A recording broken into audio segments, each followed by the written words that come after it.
Leader of Independent Ireland and TD for Cork Southwest, it's important for me to be with the people here today. I was asked to speak here at the protest here at around 3 o'clock to support the farmers, the building industry, the hauliers, the coach and travel, the fishermen, who are now in a desperate situation. You speak to any one of them that are walking around here. I've spoken to a lot of them in the last number of weeks.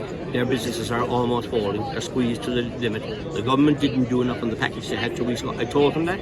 I told them you cannot go and not touch the green diesel and expect food to stay the same price. The price of food could double in the cities, and this is why the message is good, maybe to come into the city and tell the people, you know, we have a crisis, and it doesn't matter where the crisis is.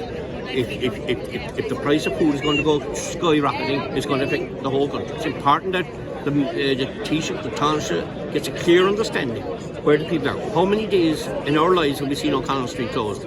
It's closed because the people here are in a desperate position. Most of these are self-employed, good, honest to God, hard-working men and women in this country that are trying to put bread and butter on everybody's table. And they're employing people, they're producing food, they're whatever they're doing it for the greater good. And the government neglected them 2 weeks ago, and they continue to neglect them by not sitting around the table and forcing change and at least move towards the conditions that need to be met here.